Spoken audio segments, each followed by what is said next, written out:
Ai, mulher. Gente, que semana boa, né? Oh, que semana boa. Por que a semana tá tão boa assim, Mari? Compartilhe sua sabedoria de pessoa que prevê o futuro, que sabe quais vídeos virão durante essa semana. Essa semana ela é muitíssimo especial. Nesta semana, você, mulher maluca, estará em casa. Adentre, sente, pegue sua bebida, de preferência. Porque essa semana, neste perfil, no Dorameira Indica Uma Semana, falaremos das melhores, das maiores, das malucas. Bom, amiga, com essa introdução bem leve, bem de boa, a gente vai falar da minha maluca favorita. Mas antes disso, eu preciso que você entenda como vai funcionar essa nossa semana maluca, não é mesmo? Eu pensei muito sobre como fazer isso acontecer. Eu confesso que já tem um tempo que eu queria trazer algo que enaltecesse algumas das minhas divas favoritas, e você vai esbarrar com elas aqui. E obviamente que eu fui conhecendo novas no decorrer desses últimos dias. Só que eu queria uma coisa muito específica. E aí, quando eu saí do último Dorameira Indica, que eu indiquei pra vocês Garota de Fora, primeira e segunda temporada, eu falei, tá aí, né? Se tem uma coisa que essa Mona é maluca. E se tem uma coisa que eu bato palma, é pra maluca. Eu sou totalmente fena maluca, tá, amiga? Até porque eu me considero um pouco. Mas assim, também sei outro assunto, né? Vamos se ater aqui. Eu fiquei pensando muito e eu falei, cara, eu preciso dar um jeito de indicar 7... Sim, amiga, não uma, não duas, não três, 7 grandes, gostosas, malucas. Então esse será o nosso subtítulo. Ou melhor, o nosso tema da semana. Por que o nosso tema da semana? Porque dentro disso teremos um outro subtítulo para cada uma das malucas apresentadas aqui. Das loucas apresentadas a vocês, não é mesmo? Eu gosto muito desse título. Eu acho que é uma coisa muito brasileira, né? Mas tem uma coisa que eu acho interessante, é que geralmente elas têm características muito fortes. E assim, acho que eu separei 15. Foi uma luta escolher 7 dentro dessas 15, tá, minha amiga? Foi uma guerra. Mas eu acho que eu cheguei a uma conclusão de que eu precisava começar com a que de fato ganhou o meu coração. A que, quem sabe, se não fosse por ela, não haveria chance de um dia eu sentar e fazer esta seleção pra vocês. Sem mais delongas, a mãe de todas nós. 1 minuto de silêncio para esta diva. Saquelite, tá bom? Depois dessa mulher que tentaram muitas vezes, mas jamais conseguirão algo igual. Só que a gente sabe, né, que pra falar de... Isso mesmo, tudo bem não ser normal.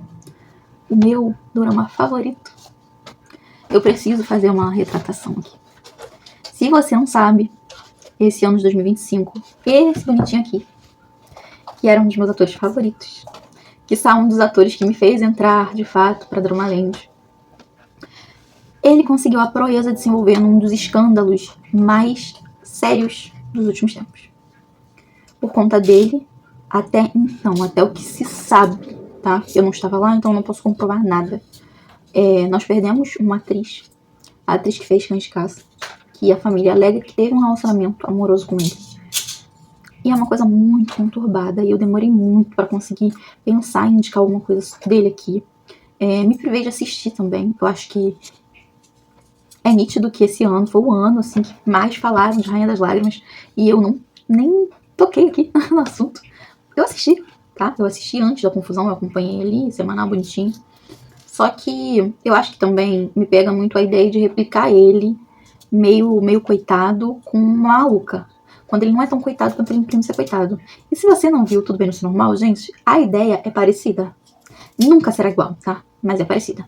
Entre um e outro, eu realmente prefiro Tudo Bem Não Ser Normal. Foi um dos doramas, assim, que mais foi profundo pra mim de acompanhar. E você vai entender enquanto eu te conto a história. Eu só precisava dizer que aqui não apoiamos nenhuma das atitudes dele. Se de fato forem comprovadas que ele fez, acho que é muito sofrível ver alguém tão talentoso ter se prestado um papel tão sério, tão feio, ter colocado alguém, sabe, numa situação tão complexa. Mas se não for, eu espero que ele use disso pra melhorar, pra se tornar alguém de fato melhor, sabe? Pra cuidar da sua mente, do seu coração. E a gente vai se ater o mínimo possível sobre ele, mas é importante falar sobre o personagem, porque é um personagem de uma construção tão incrível, ele teve uma atuação tão boa, que é difícil não comentar. Mas aqui o foco é falar das nossas malucas favoritas. Então vamos comigo. Tudo Bem Não Ser Normal, gente? É um amor. É um amor. Ele foi o segundo dorama coreano que eu assisti, tá? Porque eu assistia muito do dorama japonês e chinês antes de, sabe, de me tornar dorameira oficialmente. Você acredita? Mas, cara, foi pra mim uma gratíssima surpresa. Primeiro, eu sou de fato completamente encantada por monas malucas, lindas, maravilhosas e bem vestidas. Minha amiga, você vai ter uma surra de look bom. Ó, dorama pra entregar. Mona bem vestida. É difícil eles conseguirem replicar isso aqui, tá? Ela faz um show, não só de atuação, porque isso aqui, amiga, dizer que essa mulher atua bem, eu acho que é até redundante, você não acha, não? Qualquer coisa que essa mulher faz é fantástico. Só que aqui é uma camada muito boa de ver. Por quê? Aqui a gente tem um cuidador que tem um irmão com síndrome de Asperger e eu acredito que um grau de autismo. E uma doida varrida escritora de contos infantis que beiram o terror da vida real. Por que o terror da vida real, gente? Esses livros, eles foram inclusive disponibilizados em português. Tem vários PDFs. Tem lá naquele aplicativo que a gente usa pra ver gratuitamente, então. Tem lá. Eu já tive, inclusive, eles no meu telefone, porque eu queria muito ler pra Ana Lu. Mesmo eles beirando o terror.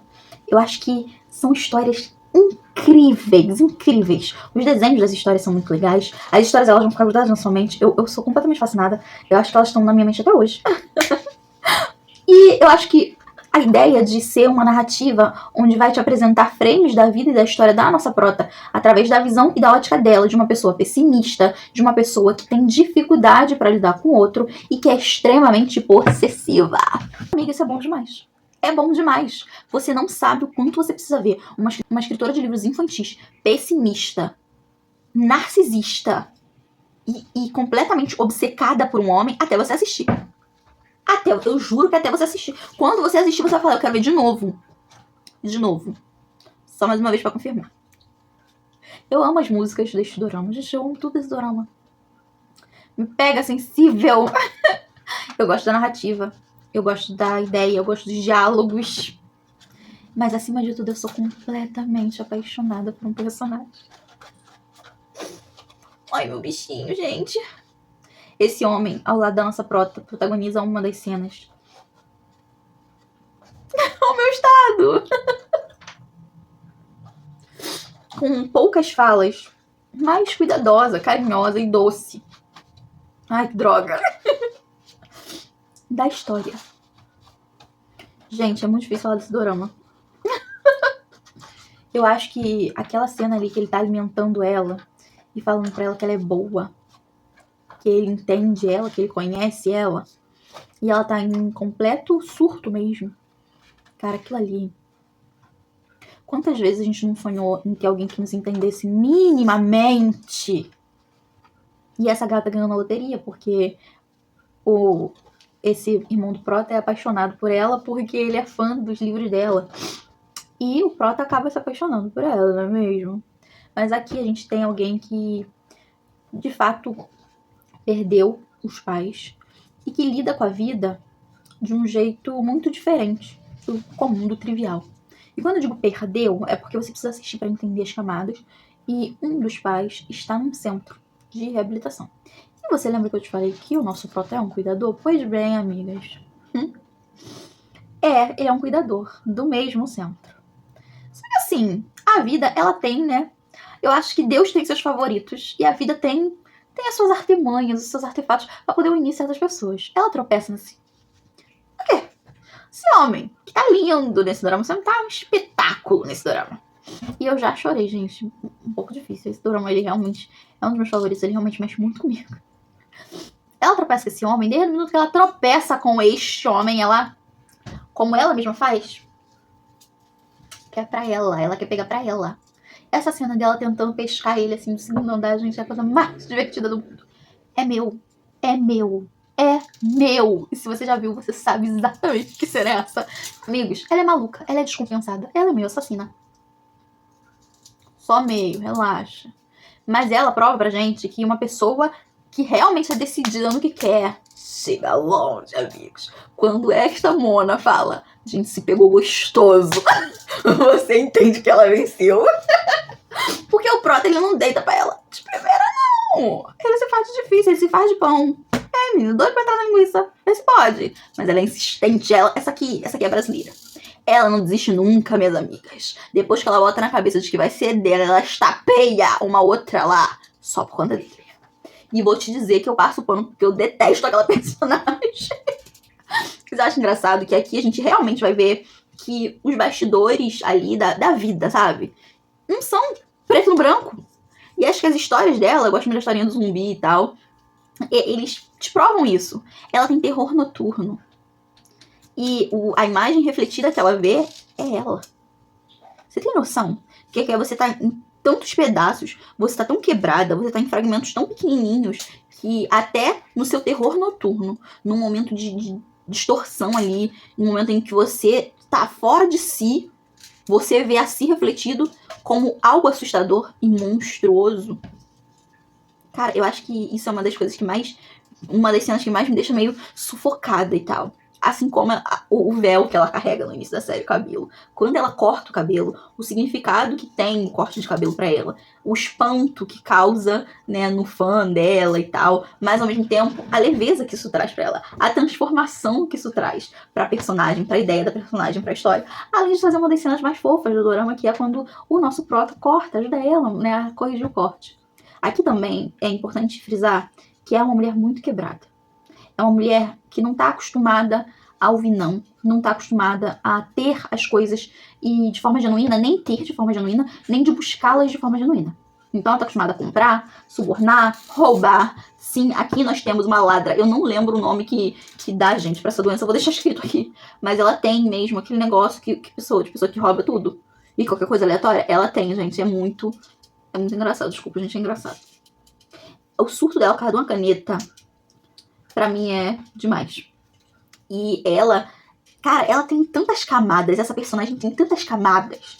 Eu acho que muita gente foi encantada por Rainha das Lágrimas. E se você gostou do trabalho dele em Rainha das Lágrimas, mas quer ver uma prota com ainda mais camadas, que não uma doença séria, porque lá a gente tem aquele trauma pronunciado, né, da doença séria. Aqui não.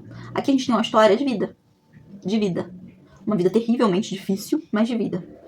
Eu acho que você vai ficar completamente rendido, encantado por esse trabalho. Ela falou, né, há um tempo atrás, que atuar ao lado dele foi uma parada meio séria, foi complicado, que ele é uma pessoa difícil. Mas eu vou dizer pra vocês, eles dois entregaram um dos melhores casais que existem na Dramaland. Eu falo isso de coração limpo, pessoa que assiste mais de 100 doramas por ano. Eu te digo de coração, é um dos maiores e melhores casais que existem. A química que eles entregaram é inacreditável. Eles têm uns diálogos, uns olhos nos olhos, umas brigas, meu amor, que você faz isso aqui é um casal que tá pelo menos 3 anos junto, tá? Pelo menos. E é um casal que toda vez depois da briga você sabe como é que eles resolvem. É de certeza. E isso é incrível, é muito divertido. Gente, eles têm brigas que você quer ficar ali no meio da briga. É muito, muito divertido. Só que eu acho que a camada que mais me pega é o cuidado. Esse homem é de fato um cuidador. E ela tá doida pra que ele cuide dela, mas assim, tá doida. Isso é bom? É. Mas ela enxerga o quanto ele precisa aliviar, sabe? Desanuviar, ficar de boa. Samona arrasta esse homem pra um alto, um morro, entendeu? Num lugar distante. Só pra esse homem dormir. Será que vocês me entendem? Não dá muito certo não, né? Porque ela é bem pra frente, ele é bem devagar. Mas assim, ela vê o que ele precisa, que ele mesmo esquece. E quando ela joga as coisas na cara dele, você fica assim, fala mais. Fala mais que tá pouco. Mostra pra esse homem que não dá pra cuidar do mundo e não cuidar de si. Mano, eu adoro as conversas. Porque ele é inteligente, desenrolado, culto. E fala pra ela, fala assim, cara, você precisa se tratar. Você precisa de ajuda psicológica. De fato, ela precisa. Mas ela fala pra ele, tá bom. Mas você só gosta do seu irmão, você não gosta de você. E não é mentira. Eles dois são meio sozinhos no mundo, então proteger o irmão que tem, né, uma deficiência é a vida dele. Mas até quando você pode amar só as pessoas que estão ao seu redor e não se amar um pouquinho? E aí quando ela abre os olhos dele, meio que mostra o caminho pra ele, que leva até ela, né? Um pote de ouro, meu amor. E lá no final ela tá dentro do pote, certeza. E é de um jeito extremamente cômico. Tudo bem não ser normal, tem um toque de filme dos anos 2000, sabe? Que te entregava uma história, te entregava um romancezão, sabe? Romancezão, mas que era de alívios cômicos, de episódios onde você ficava com riso frouxo e falando a maior atrocidade do mundo. Porque se você assistiu Tudo Bem, não sei normal, você sabe que tem a melhor cena de Mona dizendo que quer dar com o bofe. A melhor. Ela fala, eu quero fazer sexo com você. no meio do saguão do trabalho dele. Este homem tem que calar a boca dela. Eu quero pegar você. Eu quero você. Hoje. Você acha que ela para por aí? Ela persegue ele, ela vê ele sem camisa, ela passa a mão nele. Nossa, que delícia, gente. Olha. É de rir. É tanta cena pra você rir. Você rir, sabe? Botar pra fora. E ao mesmo tempo, vai te fazer chorar. Prepara o lenço. A terra e sem coração vão chorar. Gente, são muitas camadas. Eu poderia passar horas aqui falando dos personagens, dos seus desdobramentos, das situações, e não falaria o suficiente. Esta mulher merece ser enaltecida demais por este personagem, porque é fantástico. Eu acabei citando aqui algumas cenas que eu sou apaixonada. Eu não sei nem metade, entendeu? Essa mulher batendo nos homens também, ó. Que primou, porque com ela se inscreveu no meu pau com o meu, filho. Vem com essa não. Que quer oprimir ela. Eu ofendi ela. Tora o pau neles. Essa mona, na apresentação do livro novo, na fila, batendo no cara, gente. Adoro. Um suborninho. Ela desce o pau. Só que ao mesmo tempo, ela chega no fundo do poço da carreira, né? E é muito engraçado, porque ela é toda excêntrica, toda exagerada. E ele vive de moletom. Calça jeans. Mas ao mesmo tempo, ele é o homem que iluminaria os passos dela. Que acompanharia ela por horas numa caminhada de silêncio. Ai, gente, não dá não. Não gosto de falar dessa série. Ele é o cara que, no meio de uma chuva torrencial, droga, numa motinho, ele procuraria por ela. Por horas, a encontraria. Tiraria a roupa do corpo pra colocar nela. Ele é o cara que escolheria ela. Muitas e muitas vezes. Inúmeras vezes. Não posso dizer a maior das vezes, senão eu vou abrir um dos maiores plots dessa série. Mas quando você assistir, você vai entender a minha lágrima. Então, eu tô abrindo pra vocês um dos meus maiores ouros, ok? It's okay, it's not okay. Tudo bem não ser normal, na Netflix, dublada. É com certeza uma das minhas séries, um dos meus doramas, um dos meus K-dramas favoritos de todos os meus longos 7 anos de dorameira. Eu espero que você se apaixone por essa maluca bem vestida, tal qual eu sou apaixonada. E você assista.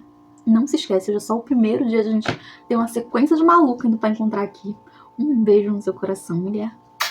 Fica com Deus e vem curtir essa semana que promete. Tchau, tchau.